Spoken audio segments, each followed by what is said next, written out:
নমস্কার বন্ধুরা, আজকের বিষয় বলবিজ্ঞান।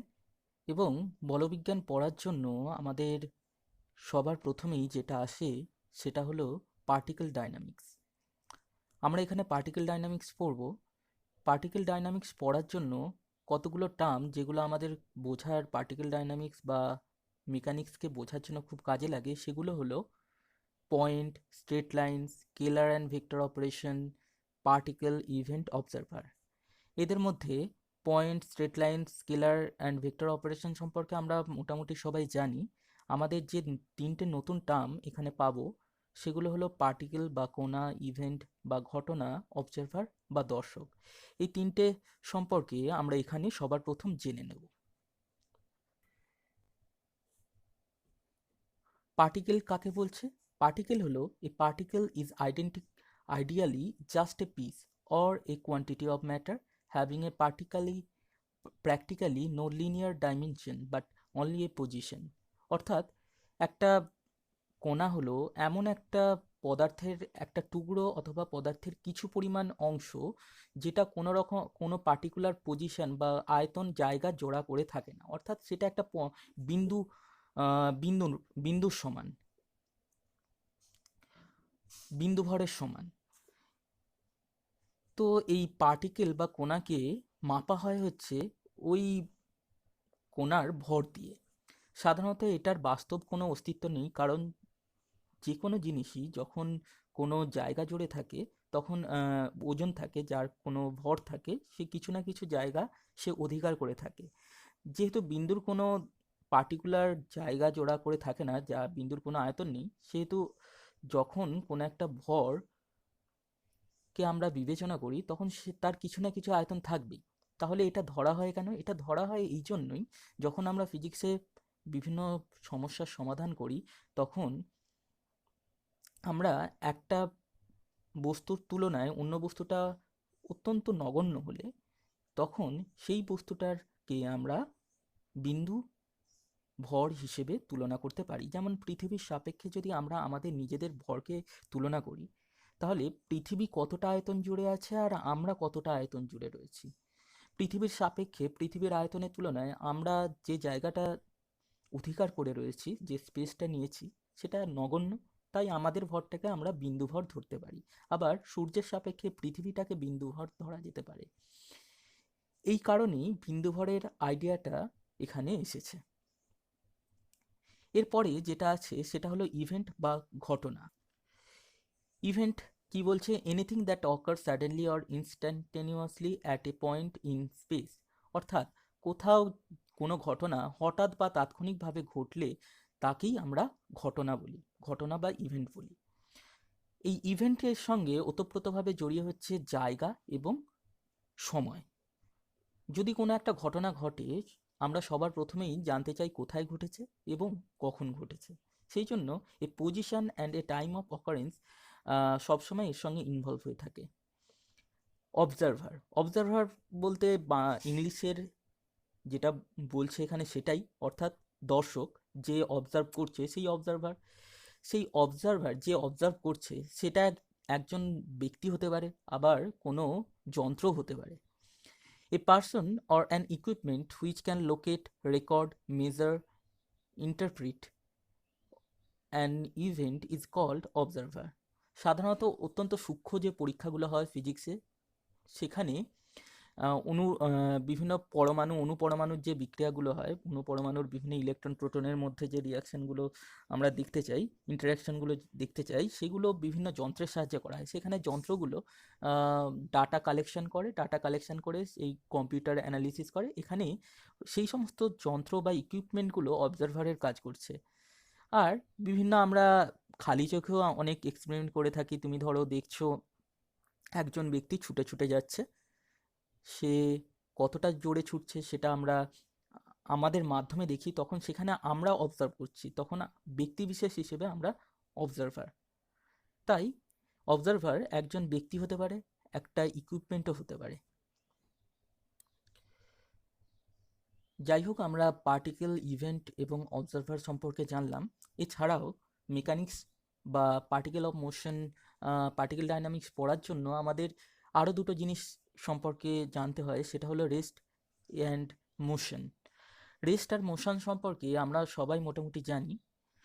রেস্ট বলতে যখন কোনো বস্তু স্থির অবস্থায় থাকে তখন সেটা রেস্টে আছে বলা হয়, যখন কোনো বস্তু চলমান অবস্থায় থাকে তখন সেটা মোশনে আছে বলা হয়। এরপরে আসবো হচ্ছে রেফারেন্স ফ্রেম।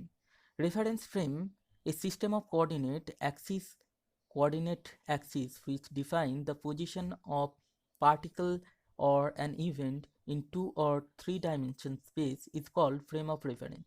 অর্থাৎ যে সমস্ত অক্ষের সাহায্যে আমরা কোনো একটা কোণা বা কোনো একটা কোণার অবস্থান বা কোনো একটা ঘটনার কে আমরা বিশ্লেষণ করি, সেটাকেই আমরা ফ্রেম অফ রেফারেন্স বলি। সব থেকে সহজ যে ফ্রেম অফ রেফারেন্সটা আমরা পাই সেটা হচ্ছে কার্টেসিয়ান সিস্টেম অফ কোঅর্ডিনেট, যেখানে একটা কোণার পজিশনকে আমরা যদি এক্স ওয়াই জেড অ্যাক্সিসের সাহায্যে আমরা নির্ণয় করতে পারি। যদি কোণাটার পজিশন ভেক্টর আর হয়, তাহলে সেই আরকে আমরা এক্স ওয়াই জেড অ্যাক্সিসের সাহায্যে যেভাবে লিখবো সেটা হলো r equal to x I cap Y J cap Z K cap, যেখানে আই জে কে হলো unit vector x y z axis বরাবর। এখানে আমরা ছবিতে যেটা দেখতে পাচ্ছি, x axis y axis z axis বরাবর নিয়েছি আর একটা পজিশন ভেক্টর পি নিয়েছি। এই পিটা, এই যে আর ভেক্টরটাকে আমরা লিখতে পারবো X I cap Y J cap Z K cap.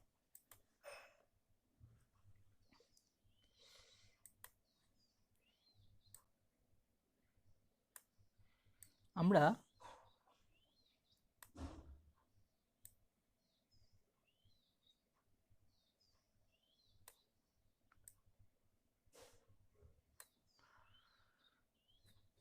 এই পজিশনের সঙ্গে পিটা রয়েছে। যাই হোক, নেক্সট আমরা যেটা আসবো সেটা হলো velocity vector. Velocity vector rate of change of displacement, সরণের হারকে আমরা ভেলোসিটি বলি, সরণের হারকে আমরা গতিবেগ বলি।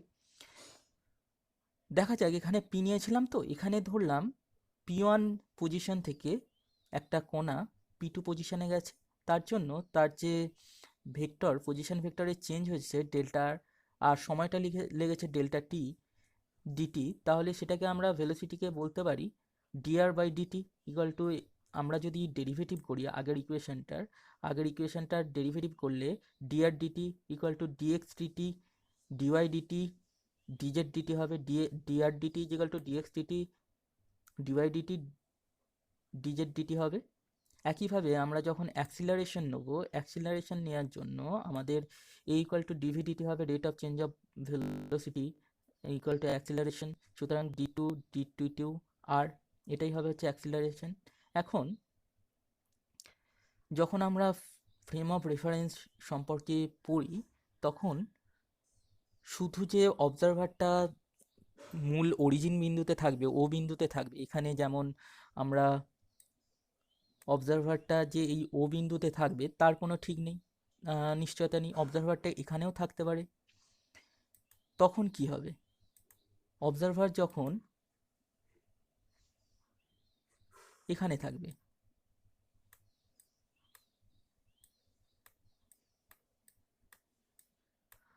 তখন বলছে এই ফ্রেম অফ রেফারেন্স আর অবজারভারের মধ্যে কোনো রিলেটিভ ভেলোসিটি থাকবে না, অর্থাৎ অবজারভারের সাপেক্ষে এই ফ্রেম অফ রেফারেন্সটা ফিক্স থাকবে বা ফ্রেম অফ রেফারেন্সের সাপেক্ষে অবজারভারও ফিক্স থাকবে। যদি তা না হয়, অবজারভারও যদি মুভ করে, অবজারভার যদি এইরকম ফ্রেম অফ রেফারেন্সে মুভ করতে থাকে, তখন তাহলে কি হবে? তখন আর এই ইকুয়েশনটা কাজে লাগবে না, V equal to DR DT equal to DX DT dy DT এগুলো আর হবে না, তখন আলাদা হবে। তাই অবজারভার কোনো একটা ফ্রেম অফ রেফারেন্সের অরিজিন পয়েন্টে নাও থাকতে পারে, কিন্তু ফ্রেম অফ রেফারেন্সের সাপেক্ষে অবজারভার সবসময় স্থির থাকবে। তবেই এই সমস্ত যে ফর্মুলাগুলো আমরা পেলাম কাজে লাগবে। ওকে,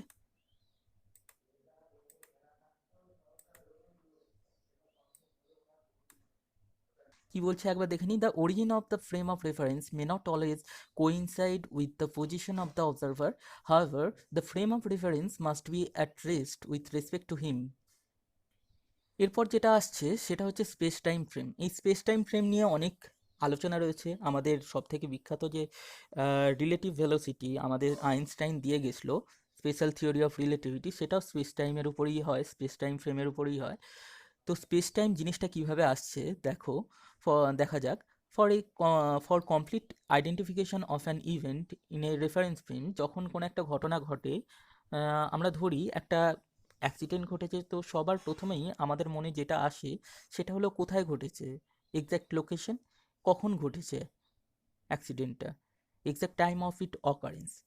সুতরাং যখন আমরা একটা ইভেন্টকে বর্ণনা করতে চাই একটা রেফারেন্স ফ্রেমের সাহায্যে, তখন আমাদের রেফারেন্স ফ্রেমে পজিশন ভেক্টরের সঙ্গে সঙ্গে, পজিশন কোঅর্ডিনেটের সঙ্গে সঙ্গে আর একটা টাইম কোঅর্ডিনেট অ্যাড করতে হয়, নাহলেই আমরা কোনো ইভেন্টকে কোনো রেফারেন্স ফ্রেমের সাহায্যে ব্যাখ্যা করতে পারবো না। তাই আমাদের পজিশন কোঅর্ডিনেট হচ্ছে তিনটে, এক্স ওয়াই জেড, তার সঙ্গে টাইম কোঅর্ডিনেট যোগ হওয়ার জন্য টি হয়ে গেল, একটা আমরা 4 ডাইমেনশনাল কোঅর্ডিনেট পাচ্ছি। এই 4 ডাইমেনশনাল কোঅর্ডিনেট যেটা পাচ্ছি এটাকে বলা হচ্ছে space time frame of reference. আর এই 4 axis, the 4 axis define a 4 dimension continuum. এই যে 4টে অ্যাক্সিস যে আমরা পাচ্ছি এটাকে একটা 4 ডাইমেনশন কন্টিনিউয়াম তৈরি করে। এই কন্টিনিউয়ামটার মধ্যেই সমস্ত মহাজগৎটা রয়েছে, যেখানে তোমার এই স্পেস টাইম কন্টিনিউয়ামের মধ্যেই সারা পৃথিবী, সূর্য, সমস্ত কিছুই রয়েছে। আর এই যে স্পেস টাইম 4 ডাইমেনশন কন্টিনিউয়ামটা পেলাম, এটাকে বলা হয়েছে স্পেস টাইম। স্পেস আর টাইম এরা সবসময় পরস্পরকে পরস্পরের পারপেন্ডিকুলার থাকবে, যেটা কল্পনা করা একটু শক্ত, কারণ আমরা তিনটে অ্যাক্সিসকে যখন কল্পনা করি, তিনটে অ্যাক্সিস কল্পনা করার সঙ্গে সঙ্গেই মোটামুটি তিনটে দিক হয়ে যায়, বাদ বাকি আর থাকে না। কিন্তু অ্যাকচুয়ালি হয়, তিনটে অ্যাক্সিসকে যদি আমরা একটা ডাইমেনশন দিয়ে একটা ডাইমেনশানে নিয়ে চলে আসি, অর্থাৎ স্পেস, ডাইমেনশনটা হচ্ছে স্পেস, সেটার মধ্যেই তিনটে অ্যাক্সিস রয়েছে। আর টাইম যদি আর একটা ডাইমেনশন, আমরা 2 ডাইমেনশনাল যে চিত্রগুলো দেখেছি সেখানে এক্স ওয়াই অ্যাক্সিস থাকে 2 ডাইমেনশনে, এখানে থাকবে হচ্ছে স্পেস আর টাইম, 2 ডাইমেনশন যেটা আসছে, অ্যাকচুয়ালি সেটা 3 ডাইমেনশন। স্পেসটা 3টে ডাইমেনশন আর টাইমটার একটা ডাইমেনশন, সেই জন্য 4 ডাইমেনশন বলে। ছবিটা কেমন হবে দেখো,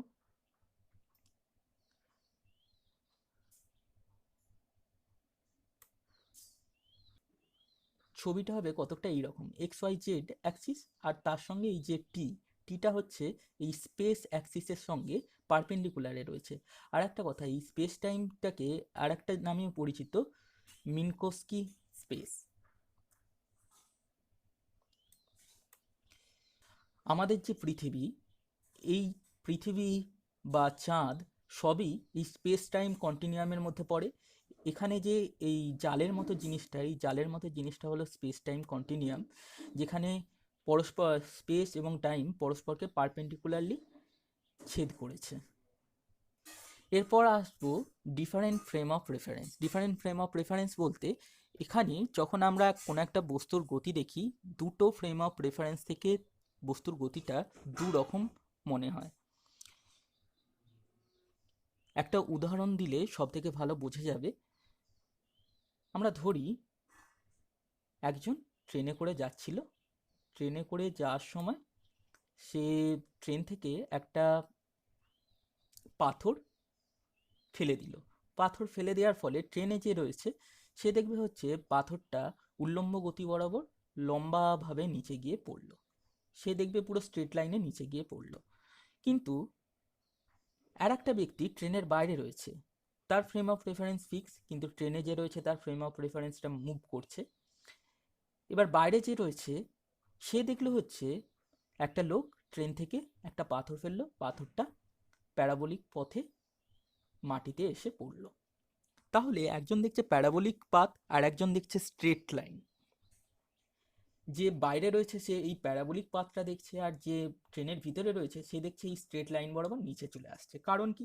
কারণ আর কিছুই নয়, যখন ট্রেনটা তো একটা অনুভূমিক গতি নিয়ে সামনের দিকে এগোচ্ছে, যখন ব্যক্তিটি পাথরটি ট্রেনের জানলা থেকে ছেড়ে দেয় তখন পাথরটা ট্রেনের সমান অনুভূমিক গতিতে সামনের দিকে এগোতে থাকে, আর মাধ্যাকর্ষণ বলের জন্য সে নিচের দিকে পড়তে থাকে। এই দুটো বলের জন্য সে একটা অরিজিনালি একটা প্যারাবোলিক মুভমেন্ট পায়, তার গতিপথটা হয় প্যারাবোলার সমান। কিন্তু যে ট্রেনে রয়েছে সে তার অনুভূমিক গতি আর কণার অনুভূমিক গতি এক হওয়ার জন্য সে অনুভূমিক গতিটাকে দেখতে পায় না, বুঝতে পারে না। সেহেতু সে সবসময় সে শুধু অবজার্ভ করে হচ্ছে স্ট্রেট লাইন, উল্লম্ব গতিটাকে অবজার্ভ করতে পারে, অনুভূমিক গতিটাকে অবজার্ভ করতে পারে না। আর বাইরে যে থাকে সে দুটো গতিকেই অবজার্ভ করতে পারে বলে সে দেখে যে পাথরটার গতি হচ্ছে একটা প্যারাবোলিক পাথে নিচের দিকে নেমে আসছে। তাই ফ্রেম অফ রেফারেন্সের জন্য আমরা কোন ফ্রেম অফ রেফারেন্সে রয়েছি এবং সেই ফ্রেম অফ রেফারেন্সের সাপেক্ষে যে যাকে অবজার্ভ করছি তার গতিটা কি, তার উপর নির্ভর করে আমরা বিভিন্ন আলাদা আলাদা রেজাল্ট পাবো। আমি একটা চলন্ত ফ্রেম অফ রেফারেন্স থেকে যখন কোনো একটা জিনিসের গতি বিবেচনা করছি তার জন্য একটা রেজাল্ট পাবো, আবার আমি যখন ফিক্সড ফ্রেম অফ রেফারেন্স থেকে, স্থির ফ্রেম অফ রেফারেন্স থেকে আমরা একটা বস্তুর গতিকে বিবেচনা করছি তখন আমরা আর একটা রেজাল্ট পাবো। এটা করার কারণ এটাই, আমরা পৃথিবীতেই রয়েছি, পৃথিবী থেকে যখন আমরা বিভিন্ন জিনিসকে অবজার্ভ করি, বিভিন্ন গ্রহ নক্ষত্রকে অবজার্ভ করি, তখন পৃথিবী তো নিজে মুভ করছে। পৃথিবী মুভ করার জন্য, পৃথিবী নিজে ঘোরার জন্য, পৃথিবীর নিজের ভেলোসিটি থাকার জন্য তার ফ্রেম অফ রেফারেন্সটা স্থির থাকে না, সেটাও মুভ করতে থাকে। তাই সেই মুভিং ফ্রেম অফ রেফারেন্সের সাপেক্ষে আমরা আর একটা মুভিং বডির গতিকে আমরা অবজার্ভ করছি, তার জন্য আমরা একটা রেজাল্ট পাবো। আবার আমরা যদি ফিক্স জায়গায় থাকি তার জন্য আর একটা রেজাল্ট পাবো। কিন্তু আমরা যেহেতু পৃথিবীর বাইরে গিয়ে অন্য কোথাও ফিক্স জায়গায় যেতে পারি না প্রথম দিকে, এখন রকেটে করে যায় মহাকাশে, কিন্তু তাও আমরা বেশিরভাগটাই পৃথিবী থেকেই করি। সেহেতু আমরা মুভিং ফ্রেম অফ রেফারেন্সে রয়েছি, সেই জন্য আমরা সেই মুভিং ফ্রেম অফ রেফারেন্সের সাপেক্ষেই বিভিন্ন গ্রহ নক্ষত্রগুলোকে, গতিগুলোকে আমরা বিশ্লেষণ করি। এটাই হলো ফ্রেম অফ রেফারেন্সের গুরুত্ব। এছাড়াও আরও ট্রান্সফরমেশন রয়েছে ফ্রেম অফ রেফারেন্সেস, সেগুলো আমরা পরে পড়বো।